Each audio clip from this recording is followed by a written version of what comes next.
Good morning. Will you be going to Maui? Good morning, Madam First Lady. Can you come talk about Maui, Mr. President? Okay, so last week, Hawaii, specifically areas in the island of Maui, were devastated by a series of wildfires. The city of Lahaina is basically a pile of ashes right now. And as of today, the death toll is climbing. It was 111 the last time I looked at it, and 1,000 people were reported missing. The images of this tragedy are horrific. There was a high wind advisory due to a nearby hurricane. Hurricane Dora was in the Pacific Ocean far south of Hawaii, so it wasn't close enough to bring rain and moisture to the air, but it was close enough to cause very high winds to hit the island chain. So we had dry air, dry ground, and very high winds. That there is a recipe for wildfires, a recipe for disaster. 3:45 in the morning, August 7th, that's when we got the first report of a fire. Originally, when this fire was reported, no one was alarmed. No one was thinking, oh, this is a potential disaster. It was like, okay, it's a small fire. We're going to knock it out. And people did think the fire was contained. After a little while, a couple hours later, they thought the fire was contained, but things went completely out of control. We're still trying to figure out exactly what happened. They have teams over there. It could have been down power lines caused by the high winds, but we're still not 100% sure on that. So throughout the day, these fires ravished the area. The fire department, they couldn't contain it.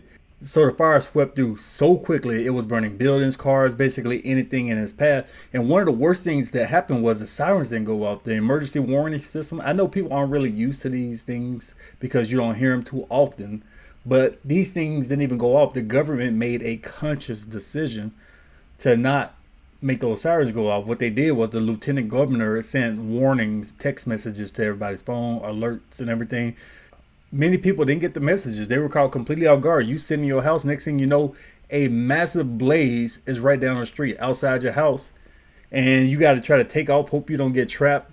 Many people were caught in these massive traffic jams. People had to jump in the ocean. I saw images of people out there just swimming, but it was still bad for them because smoke was over the surface of the water. So you're free from the blaze, but you're still inhaling all this smoke. And usually in these fires, what kills people is the smoke. One guy reported he was just in his business, getting ready to open up. Next thing you know, a fire is right outside, no warning. And he grabbed whatever he could and got the hell out of there. Some people died trying to save others. They were trying to warn others, hey, get out, banging on doors. Maybe they saved a couple lives, but there was this one guy, his neighbors reported that he was trying to warn everybody. A couple hours later, they found out that he was dead. He didn't make it, so he basically gave his life trying to warn other people. It took over a day, a couple of days for them to really have this thing contained. And the cleanup, the searches, all of that's still going on as we speak. They're finding remains in the forms of ashes. And what's Joe Biden been doing this whole time? He was on vacation. We caught glimpses of him over there on a beach on the East Coast in Delaware. He was chilling. He was out there sunbathing. So we got this whole thing going on. People dying, people turning into crispy ashes, and the president's over there chilling.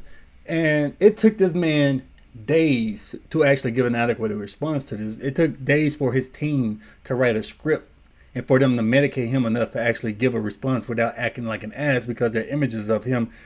When people asked about it, he would say no comment, and he laughed about it or smiled. I don't know what that was. But it took days, as if the president didn't give a damn. It's as if these people in Hawaii didn't matter at all to the president. And truth is, they don't. If you're not inside of Joe Biden's inner circle, if you're not his crackhead son, his corrupt brother, those other people who are involved in those business dealings, if you're not one of those people, you're out the circle. He doesn't give a damn about you. We've seen the history of Biden. We've seen how this man acts. We've seen what he did in East Palestine. He found out, oh, it's some little small town over there. These people were Trump supporters. They didn't like me that much. So when this train derailed, chemicals everywhere, they didn't have water, the whole area devastated. He showed you how he felt. He didn't give a damn. Trump had to step up. Trump had to act like the president for these people. Trump came and gave encouragement to these people when Joe Biden refused to, because it was a small town, couple thousand people, and they were irrelevant to him politically. So he showed them how he felt. So he was looking at Hawaii. Hey, look, they're going to vote for me next year anyway, because look at the history of Hawaii voting patterns. So he doesn't give a damn about them. He has them in the bag already. They're useless to him. Then we had the governor, Josh Green, or whatever his name was. He's over there talking about, oh, yeah, this is global warming. So he wants to push the climate change agenda in the midst of this devastation. You see how that when we're in the midst of chaos, these Democrats try to seize more power? They try to push it towards their agenda, just like when it's a mass shooting. While people are being devastated, before the bodies are cold, they're talking about, hey, well, why don't everybody except for me and my security guards, why don't everybody else in the country give up their guns? So they take advantage of moments of sensitivity, moments of chaos, to try to push their left wing's agendas. And the media is out there, hey, of course they're going to defend Biden. Of course they're going to make excuses for him. But when that whole thing happened in Puerto Rico, that hurricane, they were talking about, oh, Trump is racist. Look at him throw him napkins. He doesn't give a damn about the people of Puerto Rico. There's a power outage. Why does it take so long? Even though there was reports of corruption, that the resources that were sent weren't given to all the people, and the ones who did receive it didn't receive it in adequate time because of state corruption. And it took time when the Navy was on the way to Puerto Rico to bring resources. It took time for them to get there with the resources. So bottom line is, the media sits here and protects Biden.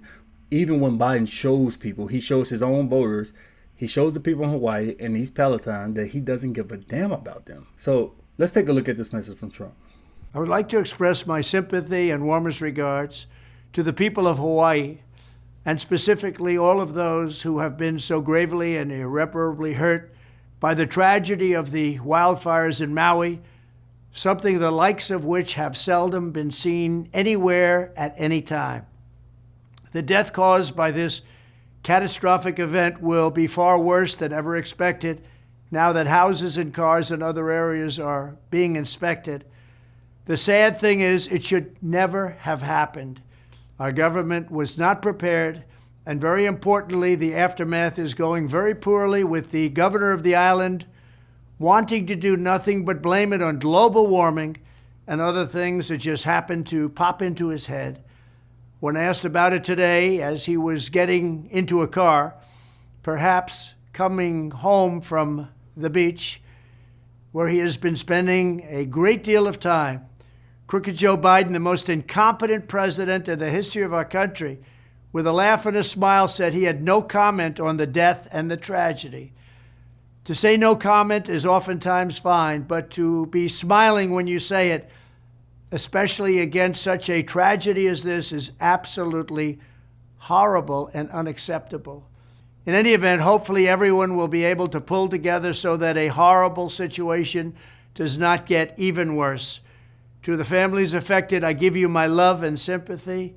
Nothing can ever replace your loved ones, but you will always have the memories and will feel their great love surrounding and embracing you. Together we will continue to carry their legacy forward, and I love you all very much. There you have it. I think we all know who will be a better president. Biden is old and senile. He doesn't care about these people. Trump seems to care. So let me know what you think. Leave me your thoughts in the comments below. Thanks for watching.